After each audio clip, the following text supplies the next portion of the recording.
What I owe you for this? It's all paid for. Dog Day. Afternoon is remembered as a sweaty, explosive crime classic, but beneath the shouting crowds and hostage drama lies a treasure trove of strange, rarely discussed details. From real-life chaos bleeding into the camera to creative decisions that nearly derailed the film, these are the 20 weird facts nobody ever told you, the kind that make you see the movie differently every time you rewatch it. Number 20. It was based on a crime that barely lasted a day. The real Brooklyn bank robbery that inspired the film collapsed almost immediately. What fascinated the filmmakers wasn't the crime's success, but how quickly it spiraled into spectacle. Media attention, public sympathy, police confusion, and raw human desperation all erupted within hours. That compressed timeline is why the film feels so breathless.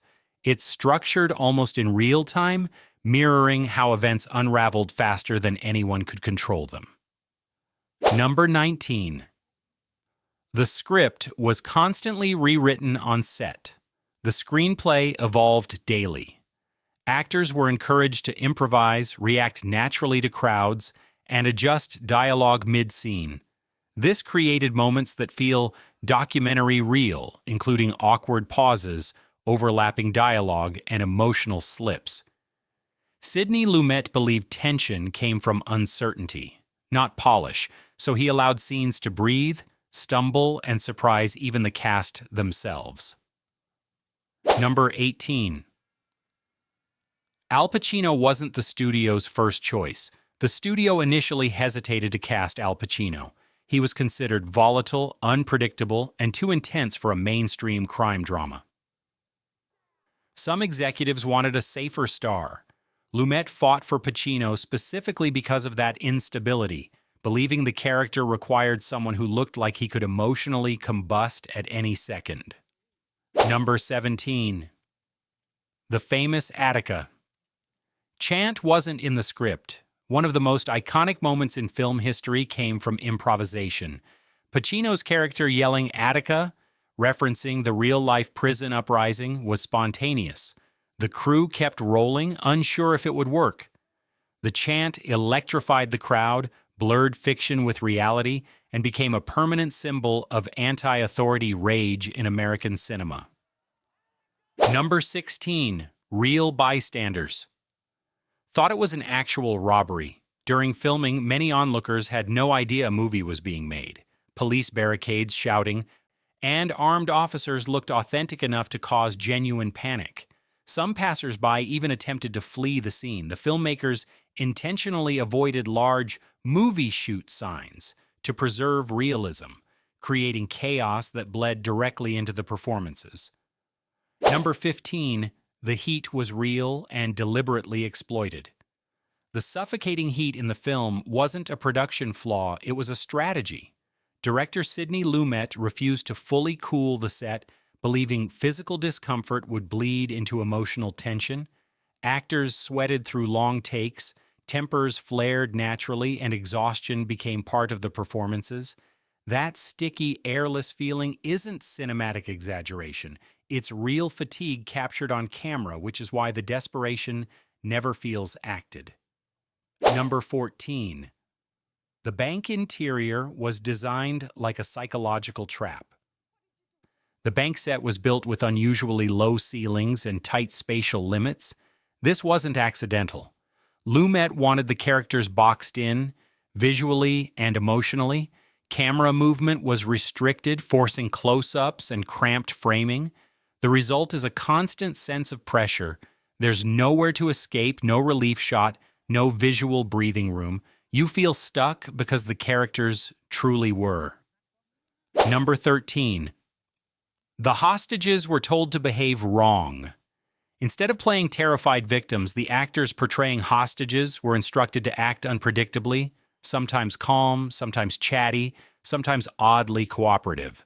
This mirrored real hostage psychology, where survival instincts can override fear. It also unsettled audiences expecting clear heroes and victims.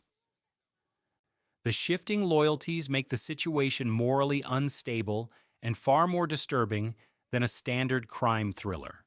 Number 12. Police confusion wasn't fully scripted. Several moments where law enforcement appears disorganized or contradictory came from loosely structured direction. Lumet intentionally gave different instructions to actors playing police officers, creating miscommunication on purpose. The confusion you see, conflicting orders, delays, hesitation, reflects how real crisis responses fracture under pressure, not a neatly choreographed screenplay. Number 11. The film refused traditional crime movie music. There's almost no conventional score. Instead of guiding emotions with music, Lumet relied on ambient noise, sirens, crowds, helicopters, shouting. This decision strips away emotional cues and leaves viewers unsettled, unsure how to feel.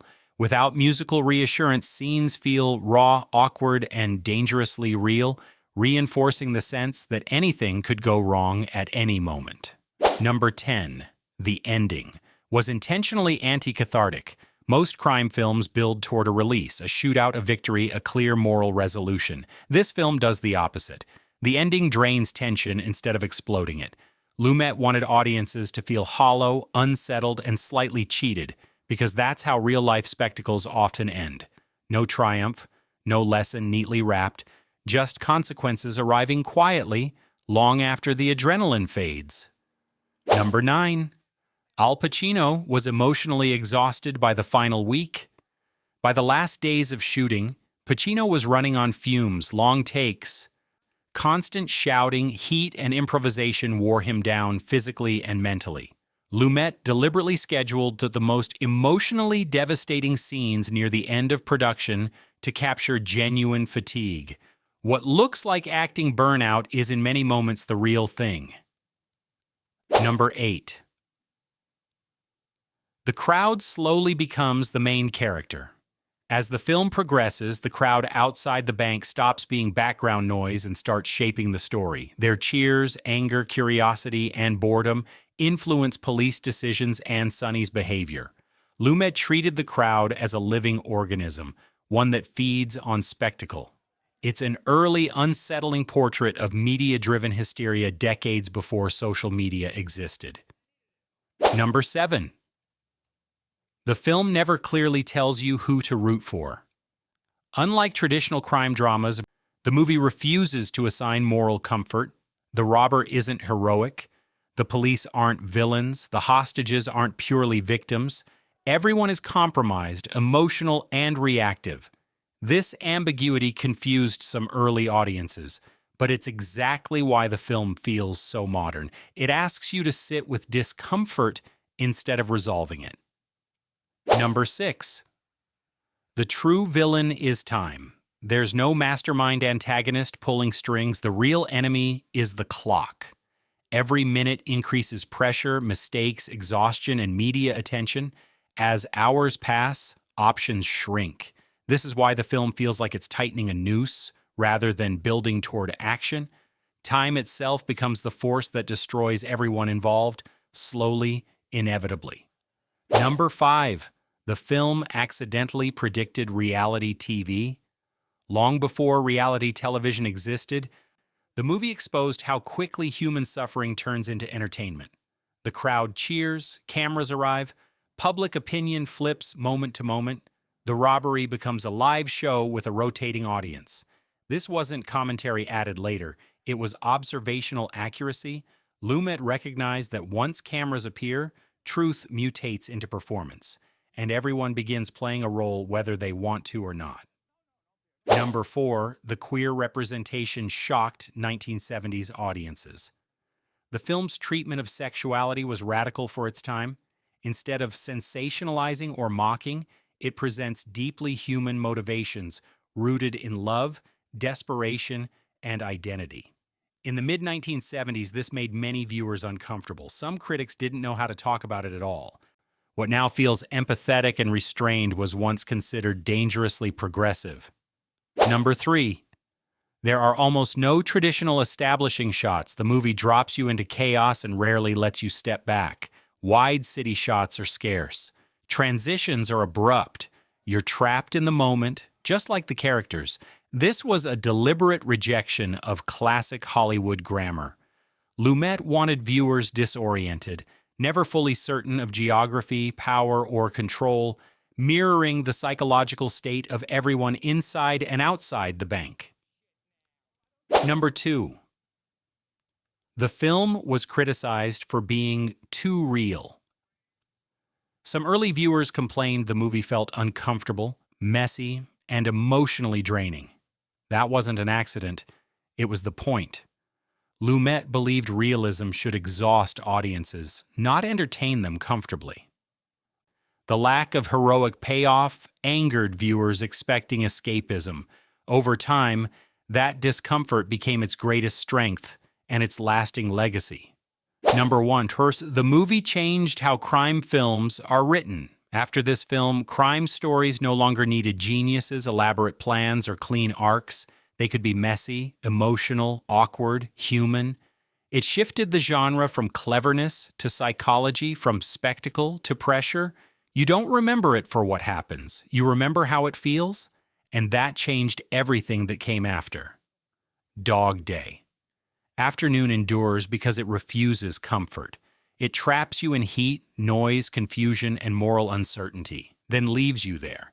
Every weird detail, from improvised chaos to exhausted performances, serves one purpose: making the story feel uncomfortably real.